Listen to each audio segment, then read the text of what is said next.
سلامونه او نیکی هیلې خپلو ټولو افغانانو ته، خصوصا خپلو ځوانانو ته چې د پاکستان دهشتګرد ریاست، د پاکستان ټروریست ریاست، د اسلام دشمن ریاست په خلاف باندې چې تاسې کوم ټرین چلولی چې دا په بلیک لیست کې پاکستان باید واچول شي، دا باید په دهشتګرد ریاست باندې وپېژندل شي په دنیا کې. هغه الحمدلله ستاسې هغه مبارزې چې د کومو د فیسبوک او د ټیک ټاک د هرې لارې چې تاسې کړې ده هغې رنګ راوړه. شکر الحمدلله.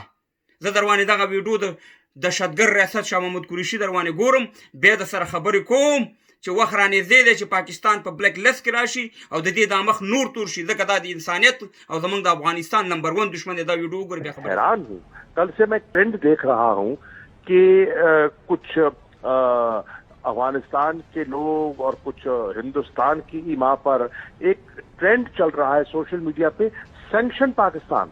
मेरा सबको सैंक्शन किस लिए कर, आप इसलिए हमें सैंक्शन करना चाहते हैं? हमने दोहा में आपको बिठाया निगोशिएटिंग टेबल पर और आपका पीस अकॉर्ड जो है वो हमने उसको फैसिलिटेट किया, इसलिए आप हमें सैंक्शन करना चाहते हैं? हमने अपने पाकिस्तान को अब सैंक्शन करना चाहते हैं?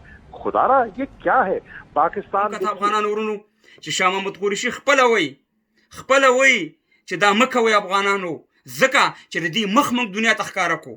نو ځوانانو په یو قدم، په یو اواز، یو موټی شي ټول نن په اول ځل باندې د امریکې وزیر دفاع وویل چې موږ پاکستان سره خبره کړې چې ستا کوم د دهشتګردۍ ټریننګ سنټرونه دي د پاکستان خو 90% مدرسې چې دي دا دهشتګرد ټریننګ کوي دي کې، نو په هغه په نشانه باندې که هغه ووله که هغه ونه ولي نو تاسې به ډېر زر وګورئ چې انشاءالله پاکستان به د دهشتګردۍ په لیست کې راځي، په تور ریاست کې به راځي او انشاءالله له دې دا مخ به نور تورېږي.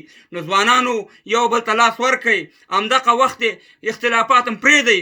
هر ځای کې چې د پاکستان دهشتګرد ریاست په خلاف باندې مظاهره کېږي خپل کار پرېږدئ، روزګار هم پرېږدئ، ځکه وطن مور ده.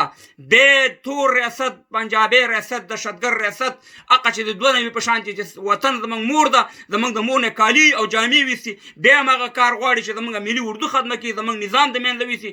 خو شکر الحمدلله ځوانانو اوس را بیدار شوي دي. نو ځوانانو ټول په یو اتفاق سمتي دا خبرې ټولې پرېږدئ. دغه وخت د اتفاق او د اتحاد وخت دی. نو الحمدلله موږ به انشاءالله د خپل نظام سره ولاړ یو، بیا موږ دا نظام سودا په هېڅ قیمت نه کوو.